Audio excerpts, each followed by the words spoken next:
welcome back to You Must Really Like. I hope you had a great week off. I hope you lived your best life in between, and now we're back to talk about nonsense. So take a seat, take a drink, let's hang out. Yeah, so my last week I just had a chill week. I just wanted to relax, so I didn't record an episode.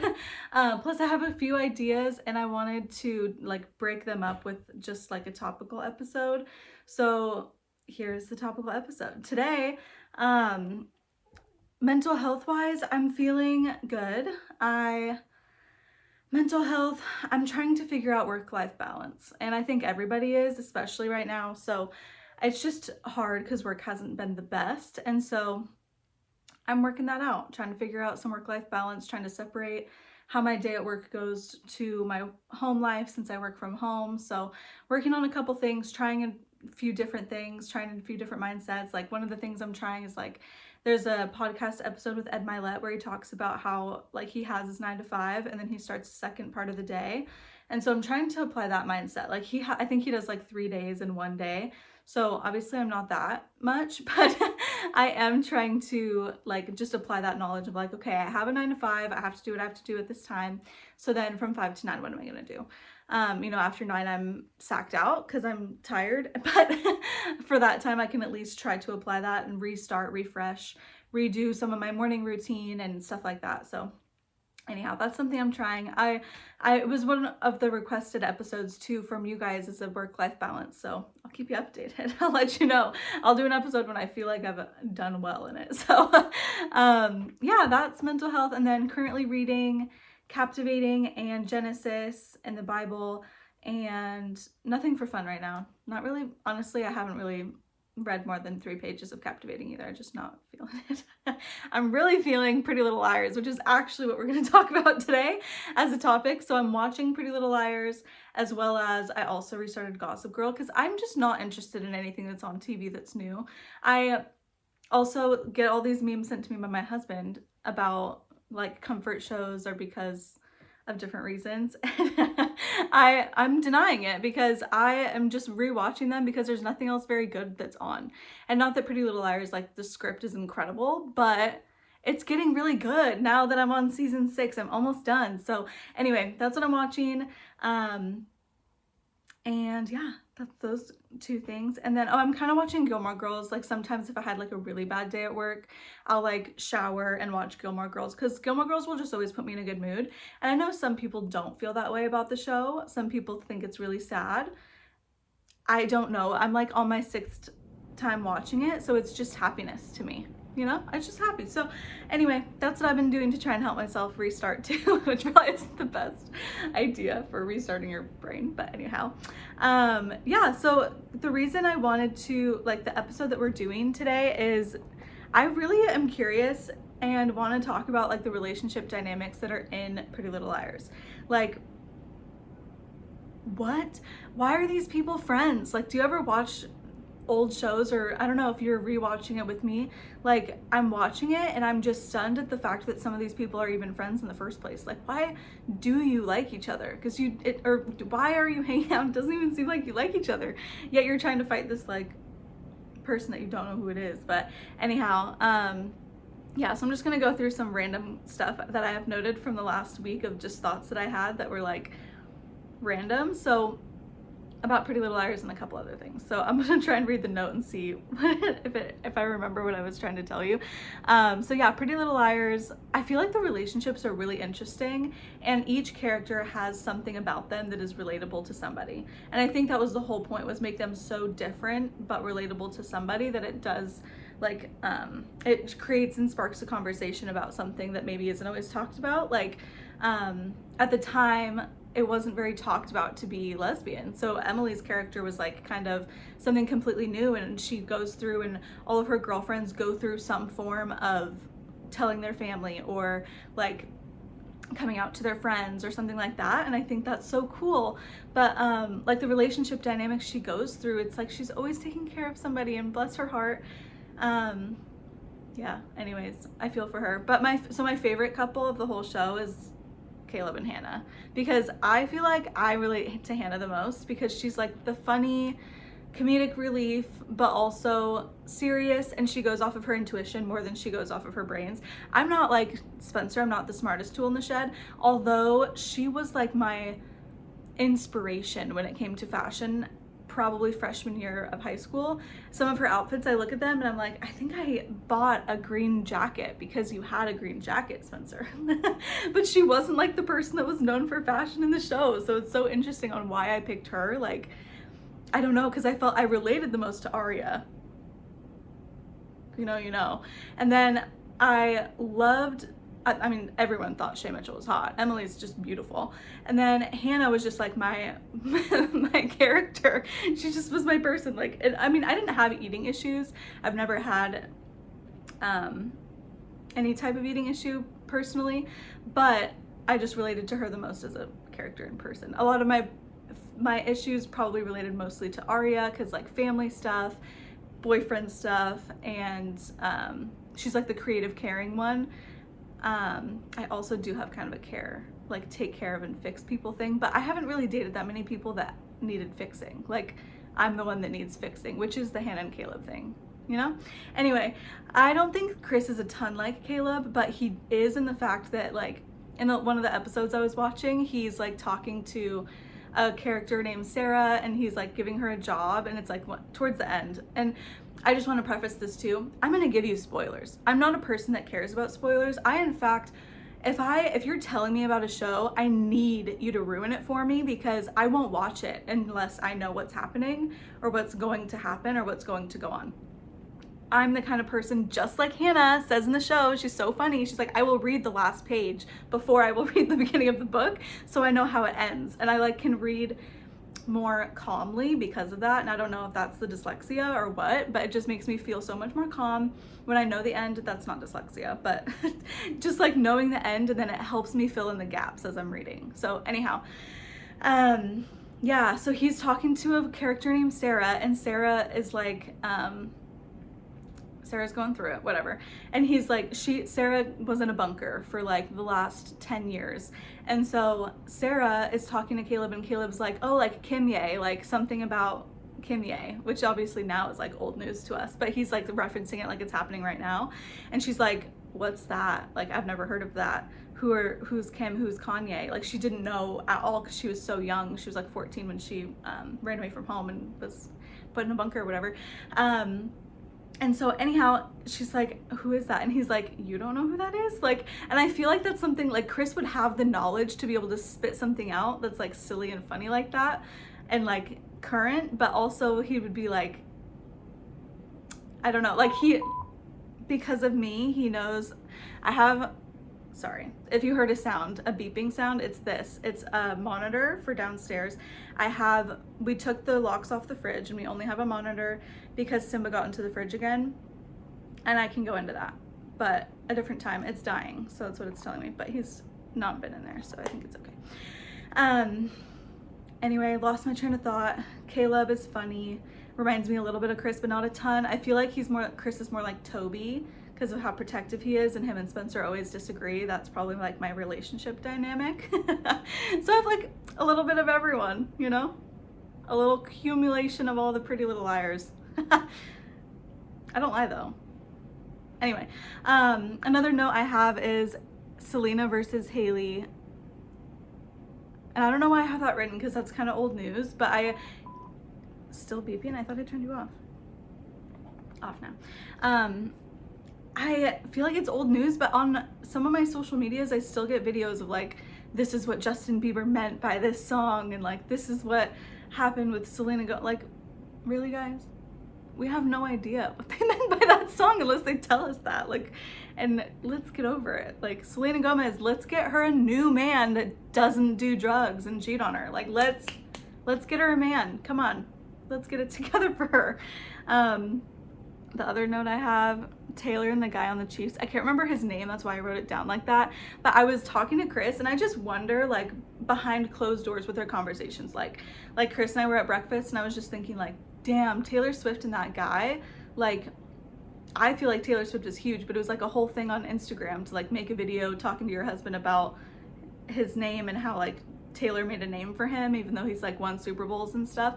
So I just wonder like which one they feel behind closed doors is like a bigger deal.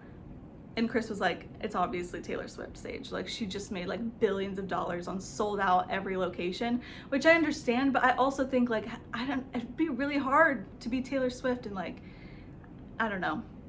Anyway, I just thought that was interesting and I couldn't stop thinking about it. Like, I wonder how they talk. Like, there just must be such a mutual like respect because they both have created such great success. And he's not like, I can't think of any other good football players that I know the name of.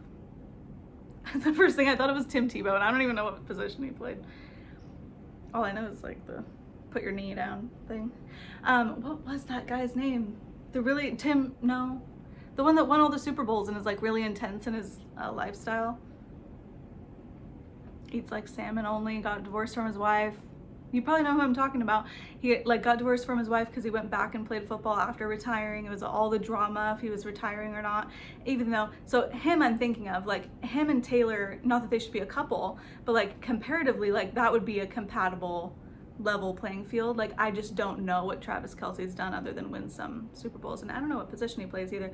But anyhow, I just want to know what their behind closed doors conversation looks like. They must have some damn good mutual respect because of like they've are obviously both created great success. Like no one makes it to the NFL, not no one, but not a lot of people, and they get dropped after a few years and stuff like that. And Taylor Swift's been relevant since I was 9, so it's just really talented, both of them. So anyhow, so 3 more notes I have is Reese Witherspoon. Oh, sorry, the dogs are about to bark in case you're listening to this as a podcast.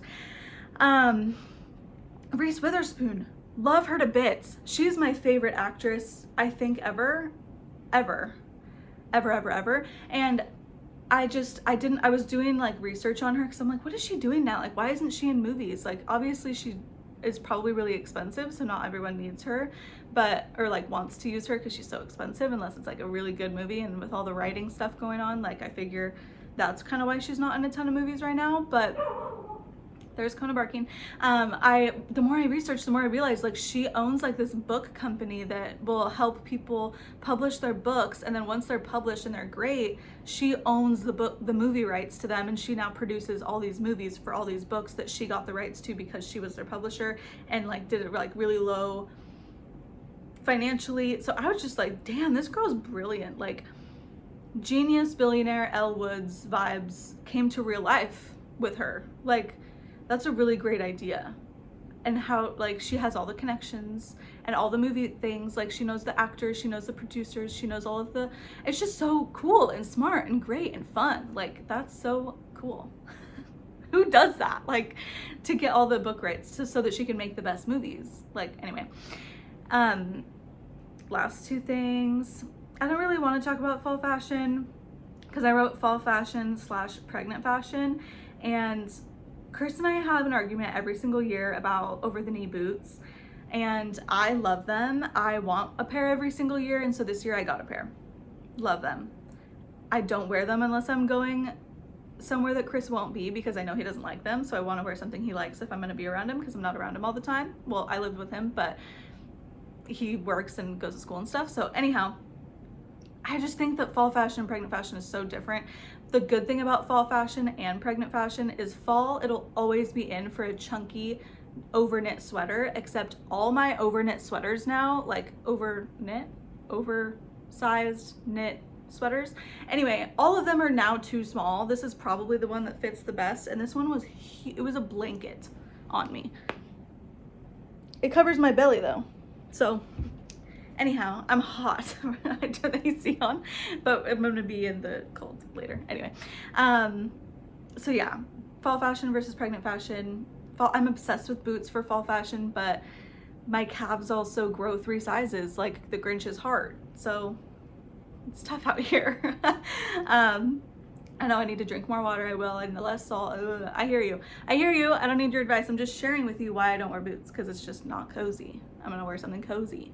And then, yeah, so the last thing I have here is technology, robots, AI, And I put this on this episode because fun and topical, but also this stuff gives me high anxiety.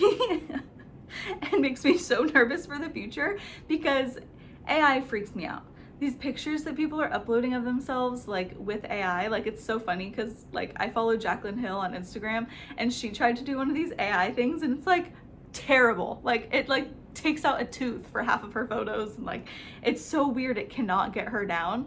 But everyone else is like creepily good. Like there was one for like inspiration, like you losing 30 pounds or something, which I should do. No, I'm kidding, I'm not gonna do it, but it's just funny because some of them are like spot on and some of them are just like hilarious, and so it's gonna be crazy as they get this down. Like there's phone calls going around where like people will get calls from their children like, mom, I just broke my leg, like send me $5 million. Not that much, but it'll be like, send me $500 to this account at this time or whatever, and it's not the kid, it's like someone used AI to have that person send them money. That's scary. Everyone needs to have like a code name, a code word. And how do you not get it to AI when your phone's always listening? My Facebook won't stop showing me stuff that I like favored on different apps. Like, stop. I don't need to see it anymore. I already want it. I'm not gonna buy it. If I did, I would have bought it the first time, okay? Freaks me out. And if you haven't watched the movie Social Dilemma, go watch it because it's really freaky. They put such a picture in my brain. Like every time I'm on, go watch the movie and then come back. And then basically there's this scene where it talks about like the little robots that are inside of like Facebook and YouTube and stuff like that that decide the next things that you see on your feed or the notifications that you get. And that's in my brain now. So sometimes when I get like a notification because I haven't been on an app in a long time, I'm like, you can't figure me out. I'm gonna not be on the app. I'm gonna delete this notification. You're gonna be like, what's gonna get her to come back? And it's gonna be nothing because I'm not controlled. That's how I've been feeling about AI. And I hope you feel the same because we need to have some self-control in this community. Okay, last little bit is that I just wanted to talk about some of the things I've been really liking. So I shaved my face and it feels so good. Like something about being pregnant makes me so dry. Like my scalp is peeling, like dandruff, all of the things is happening. So just assume I'm dry everywhere. My face is like getting crusty in random areas. So I shaved my face and I feel so much better. It feels so good. Sometimes like getting hair on my face like tickles more because there's like nothing, like I just feel it more, which is interesting because those hairs should be like little sensors to feeling hair on my face. But anyway, I feel it more. Sometimes it bothers me. It hasn't recently. So I really like that. Made me feel really good too, especially I did my eyebrows in the same day and I was like, wow, she's pregnant and put together. Who is she? And then lotion. I don't know what I meant by lotion here. I actually like, I don't know if anyone else gets this, and maybe the second half of this episode is going to be about pregnancy, I guess. But like lotions, like I have a serum, a lotion, and like a thick creamy one or whatever for my stomach. And so like for stretch marks. And so I stopped using the thick one because it's like too thick, and I started getting like breakouts on the center of my stomach, like the center line. I have like 3 different zits on my stomach. So I stopped using it like months ago and it's still working its way out. So I don't know if I'm allergic to something that was in that, but I used the lotion that's the same brand. It's like cocoa butter. You know what I'm talking about?